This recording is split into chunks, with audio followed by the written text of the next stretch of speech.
In this episode, we're discussing what to do when you're always the friend that initiates first. Welcome back to Accidentally Intentional, where we are on a mission to destroy loneliness by building rich, meaningful friendships. And this is one of the most annoying things, right?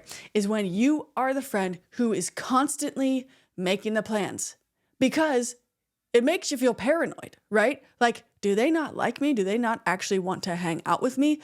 We start having all these thoughts, which left unchecked can lead to incredible resentment and a blow up in the friendship. And I just want to say from the outset that I am all about this. This is my life. This is my world. And 80% of the time, I am still the person in the relationships that initiates first. Across the board, in all my friendships, I'm saying, I'm still the person who initiates the majority of the time. And that's taught me something because I've learned through this process that a lot of people don't realize that they're not initiating and that you're the one who's always making plans. I've realized this because I've had a couple conversations about it, which I'll share in a minute.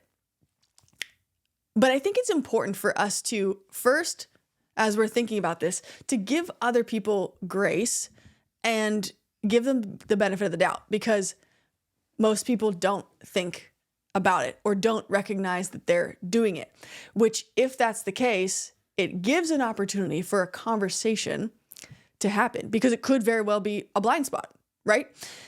In fact, this very thing happened to me in one of the instances where I was not the friend initiating first, and it was always the other person.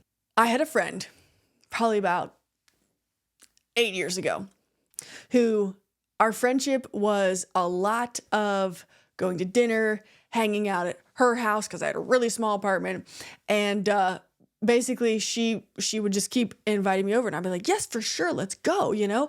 I loved our friendship. We had so much in common. We had so many laughs. And a couple weeks into the friendship, she called me and she said, hey, this is really uncomfortable, but I feel like you don't really like me. And I was like, what? Wait, I'm so sorry. Like, what gave you that impression? And she said, well, because every time we hang out, I'm the one that initiates it, or I'm the one that texts you first. And I don't know, like, if I'm a burden, like, I don't know what's going on. So I just want to kind of ask you that. And can I say that today, this is one of my closest friends because she had the courage and the boldness to say that. And that's actually become one of my playbooks for what I use when I'm feeling this way with others, because she didn't let that thought fester in her brain. She wanted to address it and bring it to the table and let me speak to it as the friend. And she made me realize that I had a blind spot and I didn't know it.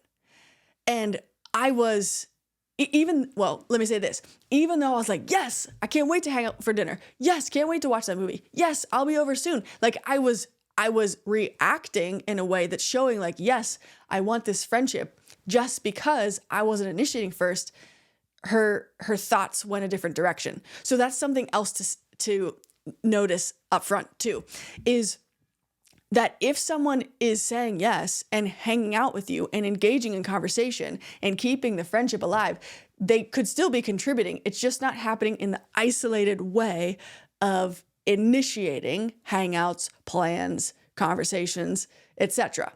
So let's separate, are they engaging at all from are they initiating? Because those are two very different things. So we're talking about someone who's never initiating, okay, right? So here's conversations I've had with people, because I think it is worth a conversation to have, because that can make the friendship so much deeper and richer when you are vulnerable like this. You might be watching this video or listening to this episode thinking to yourself, man, I really like where we're going with this, but ultimately I don't really know where to even start when it comes to building rich friendships or getting out of my rut of loneliness. And if that's you, I got you. Because now we have a free downloadable guide, which is the 5 steps you need to build rich friendships. It's the springboard that launches you into every other facet of your life in your own mission to destroy your loneliness. It's the exact steps that I, along with now hundreds of others, have used to destroy their loneliness and build the friendships that they've always dreamed of and always wanted. And now it could be your turn too. So make sure you check out the link in the description or the show notes to download that guide for free right now. 5 steps to build rich friendships. Hey, by the way, I think you're worth it. Back to the show. When I have felt this way in friendships and it's overbearing, I have brought it up and started by saying something like this. Hey, this is super awkward for me. I feel super paranoid. But I honestly just wanted to talk to you about it because I feel this way. When I initiate first, and it feels like I do it a lot, the story I'm telling myself is that you don't actually want to hang out with me and that you're just doing it because like you feel bad or you feel burdened. And I know that might sound ridiculous. So I just want to ask you, is that true? Now, there's 2 very different ways people can respond to this, right? They can be like, why would you think that? And they can like belittle you or something like that. I think the chances of that happening are slim. What instead will happen is the person will say, oh my gosh, no, I'm so sorry that I made you feel that way because that's not true. I do care about you as a friend. And honestly, I didn't even realize it. But if we can start by saying the story that I'm telling myself is, or being vulnerable enough to say, hey, I feel really paranoid about this. We're not saying you at all. And we want to stay away from saying you as much as possible when having a uncomfortable conversation, because if we're keeping it to here's what I'm telling myself, here's how I feel, then it's more disarming and nobody needs to get defensive about anything. So that's something to keep in mind when you're having this conversation. Keep it about your feelings and not, I feel like you're being, if you're saying I feel like that's not a feeling. A feeling is an actual emotion that you have. So make sure to stay centered and focused on that. But here's another way that you can also simply kind of change the trajectory of the friendship. Let's say that you've consistently initiated and you're not sure where they stand. You can end one of the hangouts by saying, all right, you choose what we do next. When do you want to hang out next? And almost putting it on them. Now, I didn't say, okay, now it's your turn.